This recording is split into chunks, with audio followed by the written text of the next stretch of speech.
Bismillahirrahmanirrahim. Alhamdulillahirabbil alamin wal 'aqibatu lil muttaqin wala 'udwana illa 'alal zalimin. Wassalatu wassalamu ala sayyidil anbiya'i wal mursalin nabiyyina wa habibina wa sayyidina Muhammadin wa ala alihi wa sahbihi ajma'in. Allahumma la ilma lana illa ma 'allamtana wa bima yanfa'una wa zidna ilma.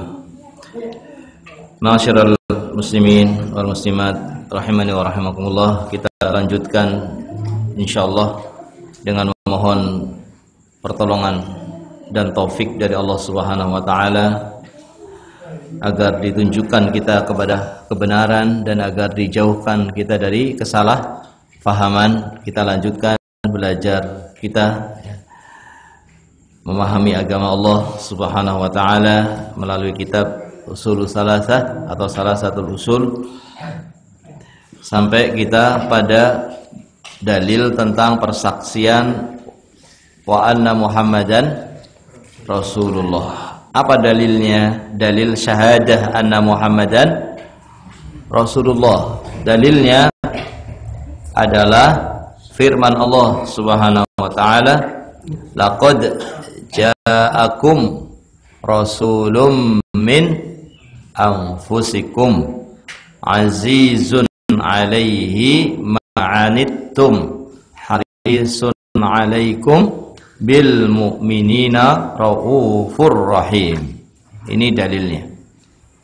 Dalil tentang wajibnya kita bersaksi bahwa Nabi Muhammad adalah utusan Allah Subhanahu wa ta'ala. Allah berfirman, telah datang kepada kalian Rasul. Telah datang kepada kalian Rasul. Betul-betul Allah mengutus Rasul. Dan Rasul itu min anfusikum, dari diri kalian, dari manusia, dari jenis seperti kalian manusia, ya. Yang kalian tahu masa kecilnya, yang kalian tahu nasabnya, yang kalian tahu kepribadiannya, yang kalian tahu kejujurannya, sampai dikenal dengan Al-Amin. Sampai orang-orang musyrikin itu, orang-orang kafir Quraisy itu menitipkan barang itu kepada Nabi Muhammad SAW, tidak kepada yang lainnya, dititipkan barang-barangnya karena mereka tahu tentang kejujuran Nabi Muhammad SAW, sampai dikenal sebagai Al-Amin sebelum diutus menjadi Rasul. Sampai ketika diutus, beliau masih dititipi barang. Tapi anehnya tidak mau membenarkan bahwa beliau utusan Allah. Ini anehnya. Iya, mendustakan Nabi dalam hal itu. Tapi dalam menitipkan barang ya percaya, tapi dalam kerasulan tidak. Ya, karena apa? Karena mereka lebih mendahulukan qabilah, mendahulukan nenek moyangnya, mendahulukan fanatik qabilahnya, kesukuannya. Ya, sehingga mereka tidak mau beriman. Padahal betul-betul telah datang utusan Allah. Ya. Telah datang Rasulullah SAW sebagai utusan Allah, yang ini membuktikan bahwa apa? Membuktikan bahwa kita diciptakan itu bukan untuk hidup semau kita, tapi ada aturan. Yang aturan ini dibawa oleh utusan Allah Subhanahu wa taala. Maka hidup ini bukan seenaknya, ada aturannya. Ya. Bahwa kita diciptakan itu untuk suatu tujuan, bukan asal hidup. Makanya Allah mengutus utusan untuk menjelaskan kita maksud hidup ini untuk apa. Ya. Dijelaskan oleh Rasul maksud hidup kita untuk beribadah kepada Allah Subhanahu wa taala, untuk mengenal Allah, bahwa di sana akan ada balasan yang besar bagi orang yang beriman, bagi orang yang bertakwa, berupa surganya Allah Subhanahu wa taala. Dijelaskan oleh Rasulullah sallallahu alaihi wasallam. Yang beliau itu min anfusikum, dari diri kalian, yang kalian kenal. Azizun alaihi ma'anittum, yang Rasul itu adalah seorang yang azizun alaihi, berat bagi beliau, ma'anittum, apa yang memberatkan kalian. Jadi tidak ingin umatnya mendapatkan beban yang berat. Maka agama ini agama yang mudah, nggak ada yang berat. Karena Nabi SAW tidak ingin mendapatkan umatnya dalam keadaan apa? beban yang berat dalam agama ini. Sampai sholat tarawih ya, yang itu sangat ditunggu-tunggu pelaksanaannya di masa Nabi SAW, karena Nabi melakukannya di suatu malam, kemudian diikuti oleh beberapa sahabat, kemudian dilakukan lagi malam yang kedua, diikuti tambah banyak lagi, dilakukan pada malam yang ketiga di bulan Ramadan, dan diikuti lebih banyak lagi. Maka pada hari keempatnya, malam keempatnya atau malam yang ketiganya, Nabi sengaja tidak keluar. Sengaja tidak keluar. Padahal sudah ditunggu. Kenapa? Karena Nabi khawatir kalau sholat tarawih menjadi wajib. Khawatir, nanti akan berat. Sampai akhirnya tidak pernah dilakukan seterusnya oleh Nabi SAW dengan berjamaah. Sehingga dilakukan sendiri. Tapi asalnya itu dengan berjamaah asalnya. Maka yang afdol itu berjamaah. Tapi Nabi SAW kenapa tidak melakukan berjamaah setelah 3 hari atau setelah 2 hari? Karena Nabi khawatir akan turun syariat yang mewajibkan sholat tarawih. Tapi sekarang Nabi SAW sudah wafat, tidak mungkin akan turun wajib, tidak mungkin. Maka jalankanlah dengan berjamaah. Itu yang sesuai dengan apa yang dilakukan oleh Nabi SAW. Meskipun sendiri juga boleh, tapi tidak mendapatkan keutamaan orang yang sholat 1 malam penuh gitu. Maka Nabi karena tidak ingin memberatkan umatnya, beliau tidak melakukan itu, belum melakukan yang seperti itu. Kemudian harisun alaikum, Nabi adalah orang yang sangat bersemangat agar umatnya dapat hidayah, sangat cinta agar umatnya dapat hidayah. Maka beliau dengan perjuangan yang luar biasa menyampaikan agama ini, meskipun lebih banyak ditolaknya ketika di Mekah. Orang-orang kafir Quraisy di Mekah kebanyakan apa? Menolak. Lebih banyak yang menolak daripada yang menerima. Sampai Nabi mendatangi kota Taif dan juga ditolak, bahkan dilempari dengan batu. Kemudian akhirnya Nabi terus menyampaikan agama ini supaya orang selamat, supaya orang itu masuk Islam dan selamat dari siksa Allah Subhanahu wa ta'ala. Diajaklah orang-orang yang datang dari kota Yasrib yang sekarang jadi namanya Madinah, yang mereka datang untuk haji kemana? Ke Mekah. Jadi sebelum dulu sebelum diutusnya Nabi Muhammad SAW, mereka melakukan ibadah haji, karena itu ibadah yang memang diajarkan oleh Nabi Ibrahim. Peninggalan dari ajaran Nabi Ibrahim, cuma pelaksanaannya tidak sesuai dengan ajaran Nabi Ibrahim. Bahkan disebutkan dalam riwayat mereka itu tawafnya itu telanjang. Tawafnya di malam hari dalam keadaan apa? Telanjang. Ini sudah berubah tata caranya. Tapi mereka datang untuk haji. Maka pada saat mereka datang, Nabi menawarkan Islam menghadap mereka. Dan ketemulah Nabi dengan orang-orang Aus dan orang-orang Khazraj, 2 suku yang berperang tidak pernah berhenti ratusan tahun. Padahal saudara sekandung atau saudara seibu, kakak beradik, perang terus. Dan turunkan permusuhan ini kepada anaknya, kepada cucunya, sampai ratusan tahun Aus dan Khazraj itu apa? Perang. Enggak pernah berhenti. Yang kemudian dipersatukan dengan Islam, dan lagi bersaudara, tidak lagi bermusuhan. Dan mereka terima ajaran Islam, ajakan Islam diterima oleh mereka Aus dan Khazraj. Kenapa? Karena mereka ketika di Madinah, di kota Yasrib, mendengar berita dari Yahudi. Yang Yahudi ini memamerkan akan datang Rasul. Disebutkan dalam kitab Taurat, disebutkan dalam kitab Injil akan datang Rasul di akhir zaman. Dan mereka menganggap Rasul ini nanti akan bersama kami memerangi kalian. Berita ini sudah sampai ke Rasul. Ketika bertemu dengan Nabi Muhammad SAW sebagaimana diberitakan dalam kitab Injil dan Taurat, maka tidak disia-siakan kesempatan itu, mereka masuk Islam. Kemudian mereka pulang kemana? Ke kota Madinah, dan mereka ajak saudara-saudara untuk masuk Islam. Sehingga kaum muslimin di kota Madinah lebih banyak daripada di Mekah. Sampai Nabi ditunggu-tunggu ke Madinah, sampai akhirnya ada peristiwa yang namanya hijrah. Ada peristiwa yang namanya hijrah, Nabi disambut dengan luar biasa oleh kaum muslimin yang ada di kota Madinah. Maka jadilah ada kaum muslimin yang hijrah kemana? Ke Madinah, yang disebut dengan muhajirin. Dan Nabi Muhammad SAW hijrah bersama sahabat yang paling dicintai, sahabat yang paling mulia, yaitu sahabat Abu Bakar As-Siddiq radhiyallahu taala anhu. Jadi Nabi Muhammad SAW adalah orang yang sangat bersemangat dalam menyampaikan Islam, menginginkan agar umatnya mendapatkan hidayah. Bil mu'minina raufur rahim, dan Nabi Muhammad sallallahu alaihi wasallam terhadap orang-orang yang beriman itu raufur rahim, sangat kasih sayang. Ini dalil apa? Wajibnya kita bersaksi bahwa Nabi Muhammad SAW adalah utusan Allah. Kemudian apa maknanya? Makna syahadah anna Muhammadar Rasulullah. Tadi kan kita makna la ilaha illallah sudah tahu. Yaitu apa? Tidak ada yang diibadai dengan benar kecuali hanya Allah, meniadakan semua yang diibadai selain Allah dan menetapkan Allah sebagai satu-satunya yang diibadai. Nah, kalau persaksian bahwa Nabi Muhammad utusan Allah, apa artinya? Apa maknanya? Maknanya adalah ta'atuhu fima amar. Kita mentaati perintah-perintahnya. Karena perintah-perintah Rasul SAW adalah perintah dari Allah.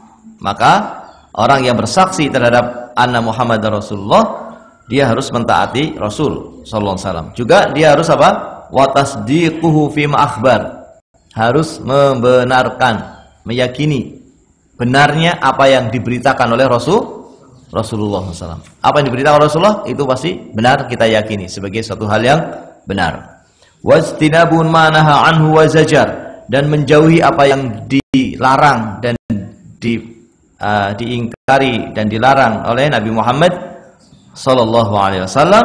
Wa alla yu'badallahu illa bima syara', dan tidak diibadahi Allah kecuali dengan syariat yang dibawa oleh Nabi Muhammad sallallahu alaihi wasallam. Jadi dalam beribadah kepada Allah harus dengan syariat yang dibawa oleh Nabi Muhammad sallallahu alaihi wasallam. Maka kalau masih menggunakan syariat yang lainnya, maka persaksiannya belum terwujud. Semua manusia setelah diutusnya Nabi Muhammad SAW harus mengikuti Nabi Muhammad SAW. Semuanya, Yahudi, Nasara yang mengaku sebagai umat Nabi Isa, sebagai umat Nabi Musa alaihissalam, itu wajib mengikuti Nabi Muhammad SAW. Kalau tidak, maka bukan Muslim. Kalau tidak, maka bukan Muslim. Dan Allah sudah mengatakan mereka bukan Muslim. Laqad kafarul innal ladina kafaru min ahlil kitab wal musyrikin. Sesungguhnya orang-orang kafir dari ahlul kitab. Siapa ahlul kitab? Yang mengikuti kitab, yang mereka mengaku mengikuti kitab, yang telah diturunkan kepada mereka kitab, yang telah diturunkan kepada mereka kitab, yaitu kitab Injil dan Taurat, yaitu Yahudi dan Nasara. Mereka kafir atau Muslim? Kafir. Yang mengkafirkan siapa? Allah Subhanahu wa ta'ala. Maka kalau Allah sudah mengkafirkan, kita harus meyakini mereka kafir. Jangan kemudian, tapi kan agamanya turun dari langit, ada kitab kepada mereka, tapi kan sudah berubah. Katakanlah kalau mereka betul-betul mengikuti agama yang turun kepada Nabi Isa, agama yang turun kepada Nabi Musa alaihi wassalam, pasti mereka akan mengikuti Nabi Muhammad SAW. Karena tidak mengikuti Nabi Muhammad SAW, maka mereka dikatakan kafir oleh Allah. Tapi mereka punya nama sendiri yang namanya Ahlul Kitab untuk membedakan dengan orang musyrikin. Ya. Kenapa beda? Karena telah turun kepada mereka kitab, sementara orang musyrikin tidak mengikuti Nabi Isa, tidak mengikuti Nabi Musa. Tapi sama-sama kafir karena tidak mau mengikuti Nabi Muhammad sallallahu alaihi wasallam. Sehingga tidak boleh kita mengatakan semua agama itu benar, tidak boleh. Ya, yang benar Islam yang dibawa oleh Nabi Muhammad sallallahu alaihi wasallam. Gitu. Ya kalau toleran boleh toleran, ya kan? Saling tidak menyakiti, ya boleh. Bahkan tidak boleh kita membunuh. Jangan kemudian kafir dibunuh, begitu? Apa karena kafir boleh dibunuh? Tidak boleh. Yang tidak boleh dibunuh si kafir yang mana? Cuma satu yang boleh dibunuh, kafir yang memerangi, itu saja. Itu pun tidak semuanya. Tidak kafir yang memerangi dibunuh semuanya. Anak kecilnya nggak boleh, orang tuanya tidak boleh. Gitu. Maka apa yang dilakukan oleh sebagian yang ngaku muslim kemudian melakukan peledakan, membunuh dalam rangka membunuh apa? Orang kafir yang meninggal anak kecil, yang meninggal perempuan. Dalam Islam tidak boleh. Pendeta nggak boleh dibunuh. Tidak boleh. Meskipun mereka kafir, ya kafir. Jangan kita mengatakan mereka saudara seiman, jangan. Tapi tidak boleh dibunuh, tidak boleh dilukai, nggak boleh dizalimi. Yang boleh itu cuma satu. Siapa? Orang kafir yang memerangi. Yang tidak maka tidak boleh. Tapi kita jangan kemudian mengatakan mereka saudara seiman, tidak. Agamanya benar, tidak. Semua agama benar, tidak. Kenapa? Karena mereka tidak mengikuti Nabi Isa. Mereka tidak mengikuti Nabi Musa alaihi wasallam. Kalau mereka mengikuti benar Nabi Musa dan Nabi Isa dan mengikuti apa yang ada dalam kitab Injil dan apa yang dalam kitab Taurat sebagaimana yang dulu diturunkan oleh Allah Subhanahu wa taala, pasti mereka akan mengikuti apa? Nabi Muhammad sallallahu alaihi wasallam. Maka kita sebagai orang yang telah bersaksi bahwa Nabi Muhammad sallallahu alaihi wasallam sebagai utusan Allah, maka kita harus tahu maknanya, yaitu apa? Mentaati Rasulullah SAW, membenarkan berita-beritanya, meninggalkan larangannya, dan tidak beribadah kepada Allah kecuali dengan ajaran yang dibawa oleh Nabi Muhammad Sallallahu Alaihi Wasallam. Ini penting, dan bahwasanya tidak ada petunjuk yang lebih baik dari petunjuk Nabi Muhammad SAW. Sebagaimana Nabi mengatakan, khairul hadi hadi Muhammadin. Sebaik-baik petunjuk itu petunjuk Nabi Muhammad SAW. Kalau ada orang yang meyakini masih ada petunjuk yang lebih baik dari petunjuk Nabi Muhammad SAW, maka dia bisa keluar dari agama. Tidak ada petunjuk yang lebih baik daripada petunjuk Nabi Muhammad SAW. Petunjuk itu dalam apa? Dalam hal apa saja, termasuk dalam hal akhlak. Tidak akhlak yang lebih baik dari akhlak yang diajarkan oleh Nabi Muhammad Sallallahu Alaihi Wasallam. Bagaimana akhlaknya Nabi Muhammad SAW dalam bermuamalah dengan orang lain, dalam bermuamalah dengan tetangga? Maka itulah petunjuk Nabi Muhammad SAW yang harus kita terima, kita imani, kita berusaha untuk mewujudkannya.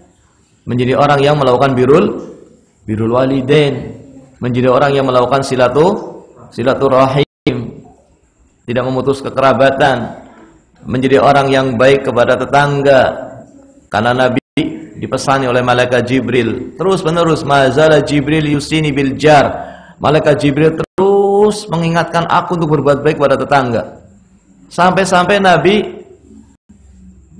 berpikir, menyangka kalau nanti tetangga dapat warisan, karena seringnya malaikat Jibril mengingatkan untuk berbuat baik kepada tetangga. Ini akhlak, ini petunjuk Nabi Muhammad Sallallahu Alaihi Wasallam. Juga kepada keluarga. Bagaimana petunjuk Nabi Muhammad kepada keluarganya? Nabi sama mengatakan apa? Khairukum li ahlihi. Sebaik-baik kalian yang paling baik kepada keluarganya. Ini petunjuk Nabi Muhammad SAW.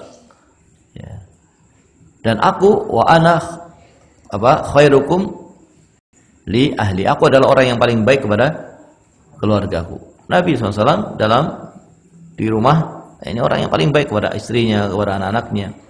Membantu, kalau di rumah ya membantu urusan apa? Rumah dibantu. Tapi kalau sudah waktunya sholat ya tinggal. Nabi sampai seperti tidak ingat lagi dengan keluarga kalau sudah sholat itu.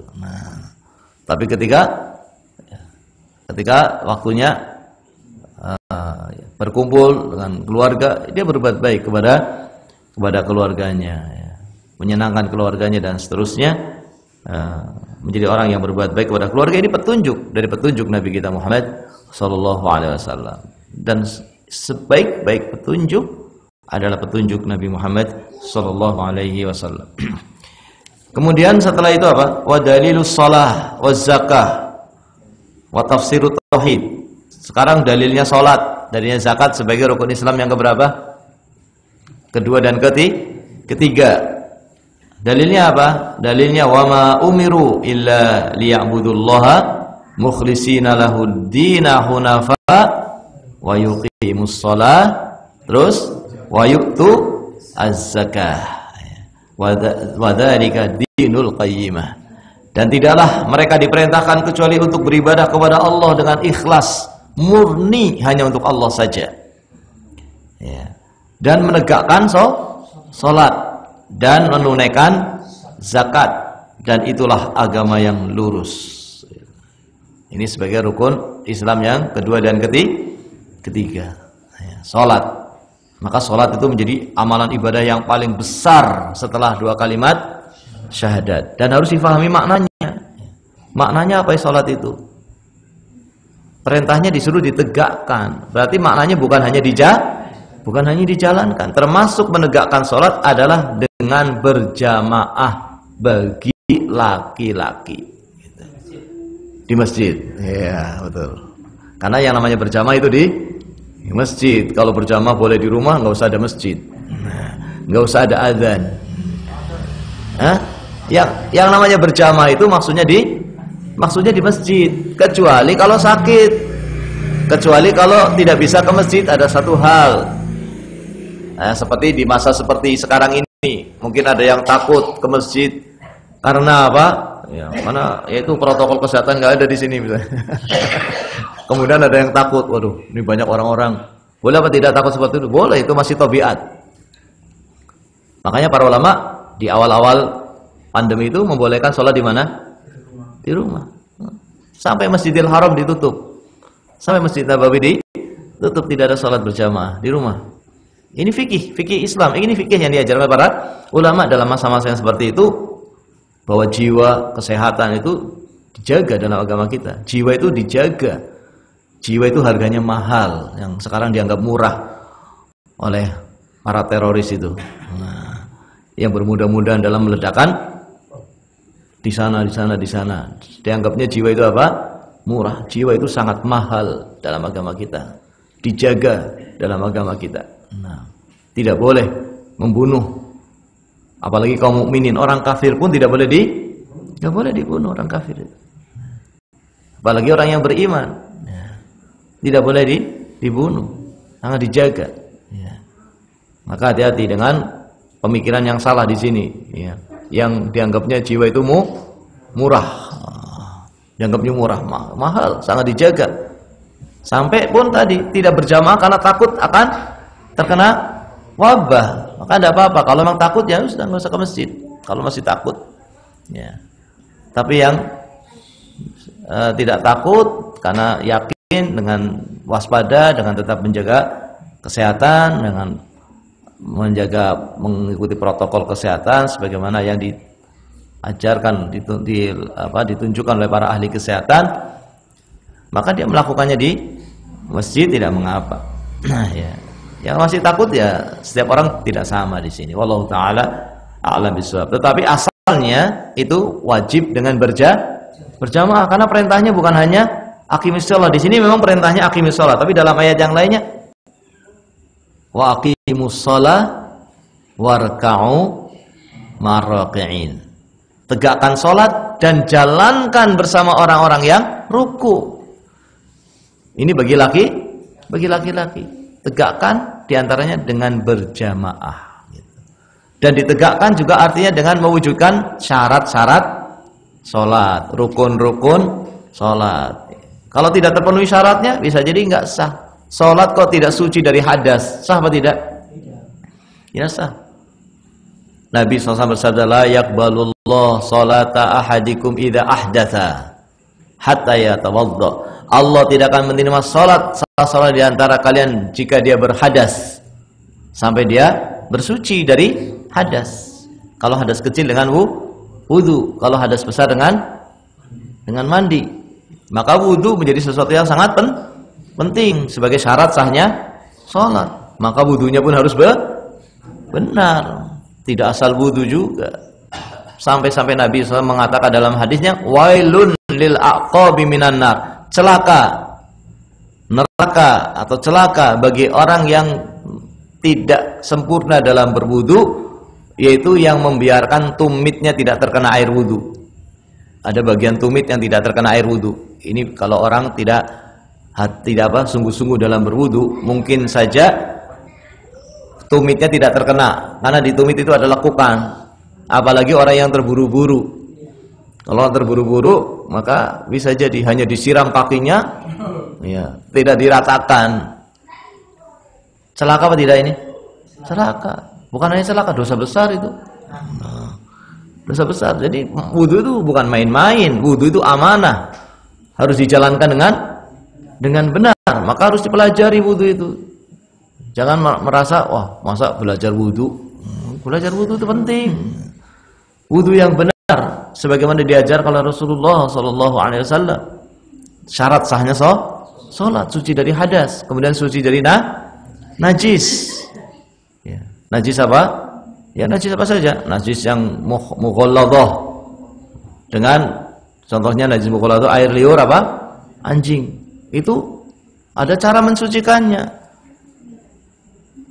Bukan sebagaimana najis yang lain, ini najis yang berat, harus dengan 7 kali. Dan dengan salah satu dari 7, terutama yang pertama dicampur dengan tanah. Harus ada air dan tanah baru suci.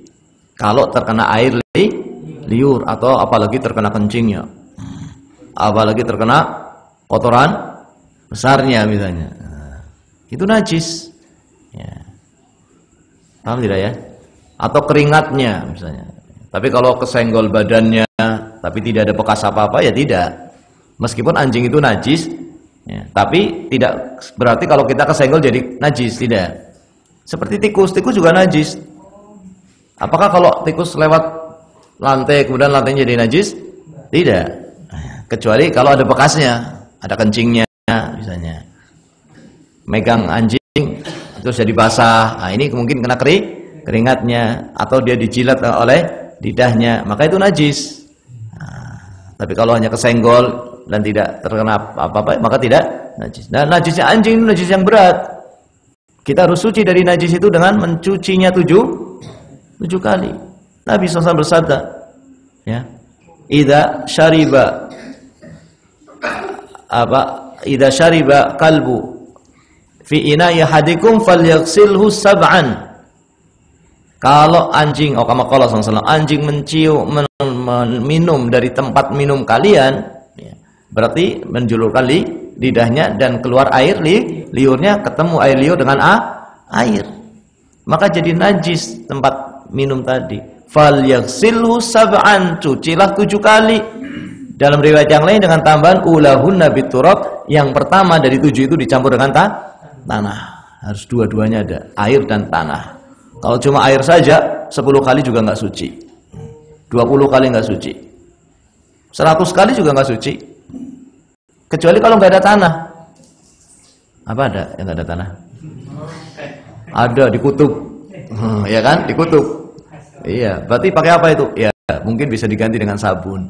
Tapi kalau di sini nggak bisa, ada tanah diganti sabun, nggak suci. Belum suci, harus dengan tanah. Begitu. Itu apa? Najis besar. Kalau najis yang kecil, mukhaffafah, itu najis kencing anak bayi yang laki-laki, bukan perempuan ya. Bayi apa? Laki-laki yang belum mengkonsumsi kecuali air susu ibu. Yang belum mengkonsumsi kecuali air susu ibu. Jadi ada 2, bayi laki-laki dan belum mengkonsumsi kecuali air susu. Mungkin dia sudah megang roti, dijilat-jilat nggak apa-apa, tapi kan belum jadi makanannya. Ya, dia hanya dipegang kadang-kadang hanya untuk biar nggak nangis misalnya. Maka masih dikatakan belum mengkonsumsi kecuali air susu. Kencing bayi laki-laki yang seperti ini, itu najisnya najis yang ringan, cukup diperciki air saja. Karena Nabi SAW pernah ketika menggendong bayi, dan biasa Nabi didatangkan kepada beliau bayi untuk ditahnik, digendong, kemudian kencing di pangkuan beliau, kemudian beliau minta ambil air, kemudian dipercikkan ke bajunya dan sudah cukup. Itu kalau najisnya ringan. Kalau najis yang pertengahan, nah ini kebanyakannya najis itu pertengahan. Kencing perempuan, bayi perempuan, kencing dewasa, kotoran orang. Nah, itu najisnya najis mutawassithah, pertengahan. Bagaimana? Harus dicuci sampai hilang. Sampai hilang zatnya. Ya. Kalau kotoran, ya hilang kotorannya itu. Kalau darah haid, ya hilang darahnya. Kalau perlu, hilang warnanya. Kecuali yang susah. Ada juga yang nggak bisa. di sabun kayak apa nggak hilang. Maka itu dimaafkan. Itu dimaafkan. Tapi yang bisa hilang harus hilang. Dicuci berapa kali? Ya sampai hilang. Kalau sekali sudah hilang cukup. Tidak pakai aturan berapa kali. Yang pakai aturan berapa kali itu apa? Hadis najis yang apa? Najis yang besar, yang berat. Ini suci dari najis. Apanya yang suci? Pakaiannya, badannya, apanya? Tempat sholatnya harus suci. Ya. Kemudian apa lagi? Syarat sahnya sholat. Tertutup aurat. Tertutup auratnya. Dengan apa menutupnya? Ya, dengan baju, dengan kain. Ya. Yang sampai tidak kelihatan warna kulitnya.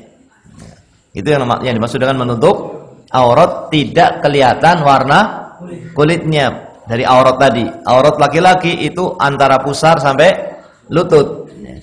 Pusarnya bukan aurat. Di bawah pusar itu aurat, kemudian di atasnya lutut. Itu aurat laki-laki. Itu nggak boleh terbuka, nggak boleh kelihatan dalam sholat. Kalau sampai itunya kelihatan antara bawah pusar sampai lutut kelihatan, ya, karena pakaiannya sangat tipis, ya, seperti plastik, sehingga kelihatan hitam kulitnya, putih kulitnya kelihatan, maka sholatnya tidak sah. Ya. Iya, kalau tertutup auratnya sah, ya. Tapi perintah, iya, meskipun terbuka apa? Kalau dari sisi sah apa? Sah, meskipun terbuka. Misalnya orang yang sedang haji, itu hanya pakai selempang di bawah, kemudian kain di atas, masih kelihatan. Ketiaknya kelihatan, sini bagian ini juga sering. Kalau di selempangan saja begini, maka kelihatan dadanya. Salatnya sah, karena masih menutup aurat, karena auratnya itu antara pusar dan lutut. Tapi kalau perintahnya itu bukan hanya menutup aurat. Perintahnya, ya Bani Adam, khudhu zinatakum inda kulli masjid. Wahai anak Adam, pakailah perhiasanmu. Artinya pakailah pakaian yang menghiasi kamu. Pakailah pakaian yang sebagus-bagusnya yang kamu miliki ketika menuju ke masjid untuk sholat. Berarti bukan hanya menutup aurat, tapi juga yang bagus. Tapi kalau tidak punya, hanya punyanya sarung misalnya, enggak punya yang lainnya, punya cuma sarung, sah apa tidak? Sah. Nah, kalau enggak punya apa-apa lagi, ini ada dalam buku fikih. Sarung juga enggak punya, punyanya kain. Kainnya kecil, bagaimana yang ditutup? Yang ditutup yang paling aurat yang paling besar. Nah, enggak punya sama sekali, kebakaran, enggak punya apa-apa sudah. Bagaimana? Sholat apa tidak? Sholat. Terus sholatnya bagaimana? Sambil duduk biar enggak kelihatan. Itu kalau seandainya ada seperti itu. Itu dibahas dalam buku apa? Fikih. Tapi tetap tahu aurat itu harus tertutup. Kalau sengaja tidak menutup aurat, telanjang seperti tawafnya orang musyrikin di Ka'bah, maka apa? Salatnya tidak sah. Kalau dia punya kain. Kalau dia pakai kain tapi kainnya masih tidak menutup aurat karena tipisnya sehingga kulitnya masih kelihatan, maka juga tidak dikatakan menutup aurat. Kalau maaf ya, pantatnya masih kelihatan kulitnya, misalnya pahanya masih kelihatan kulitnya, maka sholatnya tidak sah, harus tertutup. Ya, kalau ketat bagaimana? Ya, ketat masih dikatakan tertutup masih sah, tapi tentunya tidak bagus. Ya, bagusnya yang longgar. Tapi kalau dari sisi sah saja, insya Allah sah saja, karena yang dimaksud dengan tidak sah itu kalau warna kulitnya masih kelihatan karena tipisnya kain yang dia pakai. Gitu. Ini kalau laki-laki. Kalau perempuan apa? Seluruh badannya kecuali wajah. Ya, seluruh badannya kecuali wajah. Itu auratnya perempuan. Sehingga jangan sampai kelihatan apapun, lehernya, pahanya, kecuali telapak kaki kalau kelihatan masih dimaafkan. Telapak tangan kalau kelihatan juga masih dimaafkan. Ada khilaf di antara para ulama, tapi insya Allah masih dimaafkan untuk telapak tangan dan kaki. Tapi yang bagus, tangannya, telapaknya tidak kelihatan, telapak kaki juga tidak kelihatan, itu yang lebih sempurna. Tapi wajah itu bukan aurat dalam sholat. Tidak boleh ditutup wajahnya ketika sholat, kecuali kalau dia diintip sama laki-laki. Supaya kalau dia takut diintip atau ada yang lihat, ya, tidak ditutup, tidak dihijab, maka dia boleh menutup wajahnya. Ini syarat sahnya sholat. Contoh saja. Ini maksud saya ingin menjelaskan makna dari sholat, bukan asal-asalan. Ada syarat-syaratnya. Ya. Harus menutup aurat, harus apa? Suci dari hadas, harus suci dari najis, juga harus menghadap kiblat. Tidak boleh orang sholat tidak menghadap kiblat, kecuali kalau dia tidak tahu dan tidak ada yang ditanya. Di mana itu? Enggak ada orang, enggak bisa ditanya. Kemudian dia berusaha cari kira-kira di mana. Oh, bayangan matahari di sebelah sana. Oh, berarti sana kira-kira. Memang enggak ada yang ditanya. Setelah selesai sholat ada yang ngasih tahu. Ada orang lewat. Tadi salah mas, menghadapnya ke sana bukan ke sana misalnya. Iya, harusnya ke barat, malah kamu ke timur. Bagaimana? Sholatnya sah apa tidak? Sah, karena memang dia tidak tahu dan tidak ada yang tidak ditanya. Kecuali kalau dia malu tanya. Malu di rumah saudaranya di Jakarta, ya, sudah selesai sholat berjamaah di masjid, sudah selesai, akhirnya dia sholatnya di rumah. Orang kalau sudah ketinggalan jamaah boleh nggak sholat di rumah? Ya boleh, sudah selesai jamaah. Kalau di masjid juga boleh, tapi di masjid lebih bagus. Mudah-mudahan ada teman yang lainnya, akhirnya bisa jamaah yang berikutnya. Ya, mengadakan jamaah berikutnya bukan karena tidak mau dengan jamaah yang pertama, itu boleh. Ya, tapi kalau tidak mau dengan jamaah yang pertama, maunya jamaah sendiri, itu nggak boleh. Tapi seandainya tidak dapat jamaah yang pertama, kemudian membuat jamaah yang berikutnya karena terlambat, tidak apa-apa. Maka kalau di masjid lebih bagus meskipun sudah terlambat. Tapi kalau mau di rumah juga tidak apa-apa, sudah selesai sholat berjamaah, maka dia sholat di rumah. Ketika sholat di rumah dia nggak tahu kiblat, karena di rumah saudara di Jakarta. Terus dia mau tanya, malu. Waduh, masa saya nggak tahu arah? Nah, akhirnya sholat sembarangan. Ternyata sholatnya menghadap utara. Setelah sholat dikasih tahu, kamu salah, menghadapnya ke sana. Bagaimana sholatnya? Tidak sah. Harus diulangi. Kenapa? Karena dia nggak mau tanya. Kecuali kalau nggak ada yang ditanya. Gitu. Nah, gitu. Jadi karena ini syarat sahnya sholat menghadap kiblat. Ya. Kemudian apalagi telah masuk waktu sholat. Sholat itu ada aturannya, telah masuk waktu sholat. Ya. Jangan sholat sebelum masuk waktunya. Kalau sebelum masuk waktunya maka tidak sah. Ya. Makanya datang penjelasan tentang waktu-waktu sholat, dan kemudian dikumandangkan azan untuk menunjukkan telah masuk waktu sholat. Makanya di sini muadzin itu harus amanah, jangan asal azan. Belum waktunya sudah azan, belum maghrib sudah azan, akhirnya yang puasa buka. Ini menipu namanya, ya kan? Tidak boleh. Belum selesai, belum subuh sudah azan, akhirnya yang lagi sahur langsung berhenti. Makanya harus tepat. Ada jadwal waktu. Kalau sekarang melihat waktu sholat dengan mata agak susah, ya kan? Ya, mungkin agak susah apalagi kalau musim hujan. Ya, maka di sini waktu sholat itu penting. Ikuti waktu sholat tadi, supaya tepat sholat itu pada waktunya, telah masuk waktunya. Yang azan juga nggak boleh asal-asalan. Dia harus menjadi orang yang amanah di situ. Betul-betul memperhatikan waktu. Kalau belum waktunya azan, nggak boleh azan. Maka menipu orang banyak nanti pada sholat, pada belum masuk waktu sholat. Gitu. Nah, kalau dari sisi keterangan Nabi SAW, waktu sholat itu ya waktu zuhur itu kapan? Setelah tergelincirnya matahari, tergelincir dari atas kepala sudah serong, sudah bergeser ke arah barat. Jadi matahari kan dari timur, bayangan di barat, bayangan pohon di baratnya. Terus sampai akhirnya matahari tepat di atas langit, di atas pohon, tidak ada lagi bayangan. Kemudian setelah bergeser sehingga bayangan muncul ke arah timur, maka barulah masuk waktu apa? Zuhur. Sampai bergeser sampai bayangan itu sama dengan tinggi bendanya. Kalau sudah bayangannya sama dengan bendanya tingginya, masuk waktu sholat asar. Sebelum itu belum asar. Sampai bayangan sama dengan bendanya, masuklah waktu sholat asar, langsung masuk asar. Terus sampai kapan asar itu? Hah?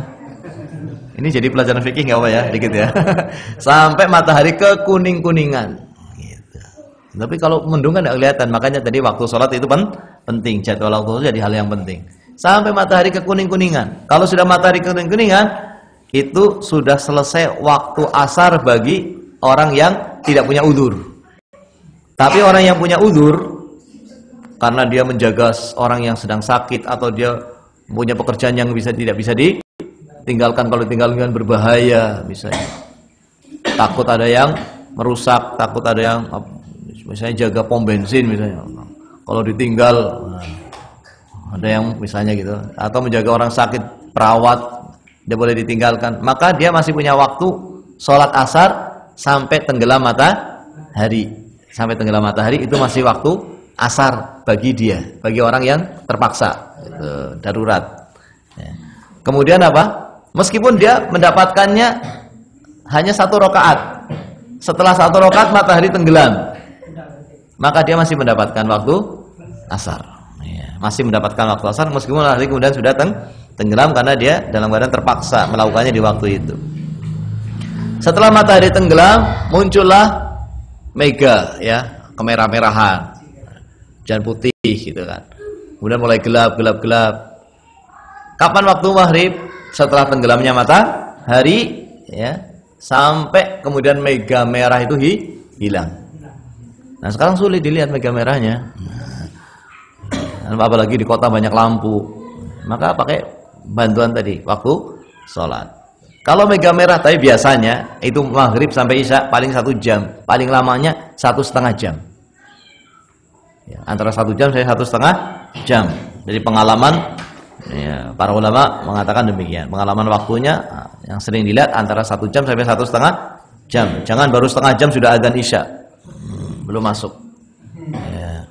Sampai masuk isya baru adzan isya. Terus sampai kapan waktu isya? Sampai pertengahan malam.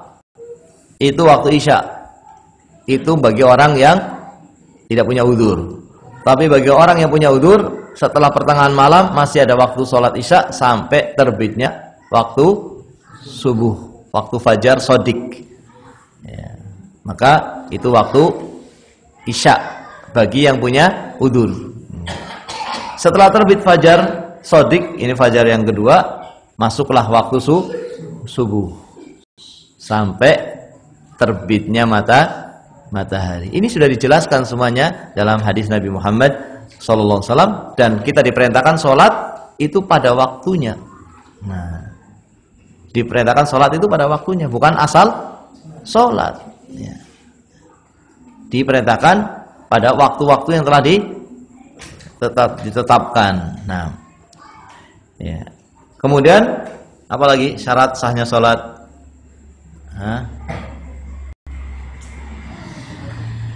Sudah sebut semuanya belum itu? Yang kurang lebih itu. Kemudian ada juga syarat yang lainnya, tapi syarat untuk seluruh ibadah, bukan hanya sholat.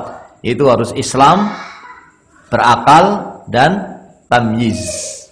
Sah sholatnya kalau sudah tamyiz, sah puasanya kalau sudah tamyiz, sah wudunya kalau sudah tamyiz.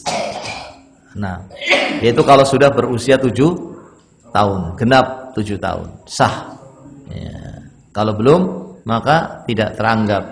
Ya. Maka yang masih kecil, masih 4 tahun, ya nggak usah diajak sholat di masjid, maksudnya. Ya, dia silakan dibawa ke masjid, tapi tidak ikut di soft. Mungkin di belakang biar tahu, oh orang sholat. Ya nggak apa-apa. Namanya anak-anak main-main. Ya. Nah, ya. Namanya anak-anak kan apa? Dunianya apa? Main-main. Yang sabar yang tua. Jangan kemudian dibentak-bentak. Ya, biar tidak main-main di masjid, ya jangan dibajak, jangan diajak. Tapi kalau terpaksa di rumah nggak ada orang, di rumah bahaya, ya udah diajak. Ya, kemudian yang di masjid sabar karena ada anak kecil, sabar. Ya. Kalau melari-lari itu yang namanya anak. Ya, makanya jangan ditempatkan di soft bersama yang besar. Ya. Kemudian apa lagi?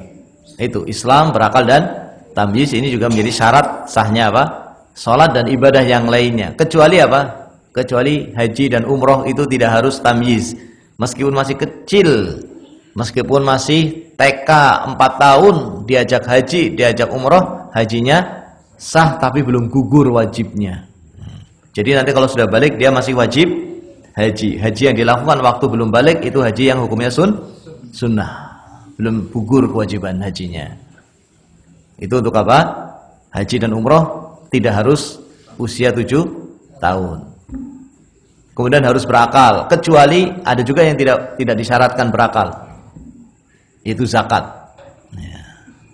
Zakat asalkan orang itu sudah memenuhi nisab dan 1 haul, meskipun dia orang gila, diambil zakatnya. Ada orang gila kaya raya. Mungkin gilanya setelah kaya raya. Harus diambil apa? Zakatnya. Ini juga pengecualian. Kalau sholat tidak, sholat harus orang yang berakal. Ini sholat. Kemudian berikutnya apa? Zakat, sudah disebutkan dalilnya. Yang terakhir, berikutnya adalah puasa. Dalil puasa, dalilnya adalah ya ayyuhalladzina amanu kutiba alaikumusiyam kama kutiba alal ladzina min qablikum la'allakum tattaqun. Ini jelas dalil tentang puasa Ramadan. Kemudian dalil haji, firman Allah Subhanahu wa taala, walillahi 'alan nasi hajjul baiti man istata'a ilaihi sabila wa man kafara fa innallaha ghaniyun 'anil 'alamin. Ini 5 rukun Islam, 5 perkara yang paling penting dalam Islam. Yang paling penting dalam Islam ini rukun Islam. Ya. Maka ini hendaknya kita ketahui. Maka setelah itu berpindah pembahasannya kepada iman. Setelah selesai Islam dan rukun Islam, nanti kita membahas tentang iman, karena itu bagian dari tingkatan Islam, yaitu tingkatan iman. Insyaallah kita sampaikan pada pembahasan yang akan datang ya, berkaitan dengan rukun iman. Sudah masuk waktu Isya ya. Mudah-mudahan bisa difahami dan mudah-mudahan Allah Subhanahu wa taala mengampuni dosa-dosa yang terjadi di majelis kita ini. Mudah-mudahan Allah Subhanahu wa taala mengampuni dosa-dosa kita semuanya, dosa-dosa kedua orang tua kita dan dosa-dosa seluruh kaum muslimin. Sallallahu ala nabiyina Muhammad wa ala alihi wa sahbihi ajma'in. Assalamualaikum warahmatullahi wabarakatuh.